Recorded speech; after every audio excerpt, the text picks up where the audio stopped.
You know that feeling you get from a puzzle that seems to have no answer? I mean, a crime that by all logic just shouldn't have happened? Well, today we're going to pick the lock on one of fiction's most brilliant and baffling creations, the locked room mystery.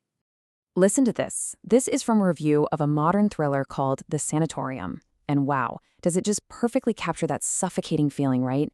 Just imagine it. You're trapped, completely cut off from the world, maybe by a storm or an avalanche. The real danger isn't what's outside. It's locked in there with you. And this is the question. The one that gets us every single time. It just doesn't make any sense. It breaks all the rules of reality. And what happens? Your brain just kicks into overdrive, right? You start hunting for that one little flaw, the trick that explains how the impossible just happened. Okay, so to have any chance of solving the puzzle, first we gotta understand the rules. Because a locked room mystery, it's not just a story. It's really a game. A game between the author and you, the reader.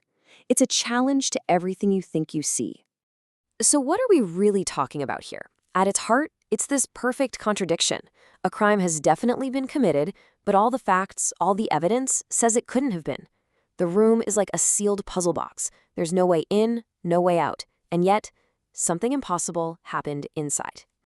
And you know, these stories pretty much always follow a kind of recipe, a four-step dance. It kicks off with that impossible crime. Then you get the sealed location, a locked study, a snowed-in hotel, something like that.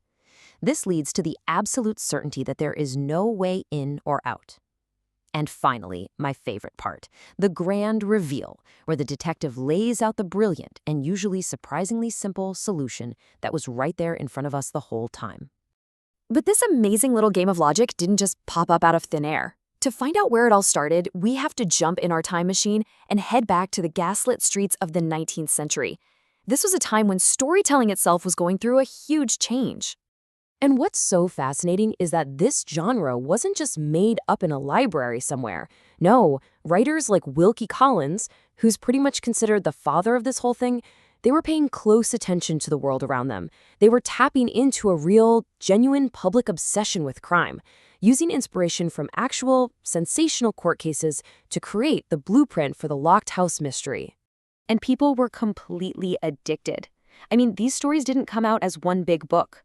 They were serialized, published in magazines one chapter at a time. So readers would be left on this massive cliffhanger, having to wait an entire week, sometimes a month, to find out what happened. The suspense was a national pastime. And just look at this. Sound familiar? It shows how little things have really changed. Yeah, the technology is different. We swapped out weekly magazines for streaming services, but the psychology behind it is exactly the same. That end-of-chapter cliffhanger that had Victorians on the edge of their seats, that's the very same next episode button that has us glued to the couch all weekend. So, how has this classic formula held up? Well, it turns out to be incredibly flexible. The rooms have changed, the locks are different, but that core puzzle is just as powerful as it ever was. For instance, take a modern thriller like The Sanatorium. The locked room here isn't one little room. It's a whole luxury hotel, completely cut off from the world by a massive avalanche. The lock isn't a key. It's nature itself.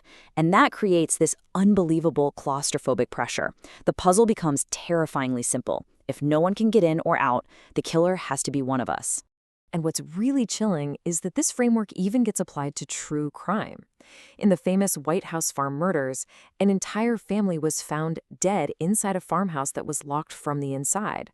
The official police theory was a murder-suicide, but the case still fascinates people because it's a real-life locked room puzzle, and it raises that absolutely bone-chilling question: could the real killer have been inside the house the whole time?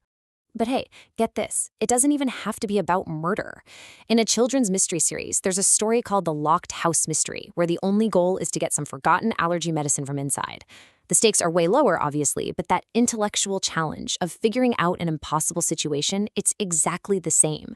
It just goes to show you that this setup is a fantastic way to frame any kind of problem. So, this brings us to the big question. What is it about these puzzles that we just find so irresistible? I mean, why do we love being handed a problem that seems to have no answer? I think the key is in how these stories are told. This quote from screen curator Walter Uzzolino just hits the nail on the head. He draws a straight line from those serialized novels by authors like Wilkie Collins right to the binge-worthy TV shows we can't stop watching today. And that is the secret sauce right there. The appeal is timeless. It's that thrill of the cliffhanger, that burning need to know what happens next. And then, the deep satisfaction of seeing a chaotic, complex, impossible problem get solved with one single, elegant, logical answer. That feeling is just as powerful now as it was 150 years ago. So in the end, it's funny. These stories are a really unique kind of escape. We get to dive into this world of impossible logic and just watch as a master restores order from total chaos. We're safely trapped inside the story, and we always know there's a clever way out waiting for us at the end, which I guess leaves us with the real mystery, doesn't it? Why do we love being trapped?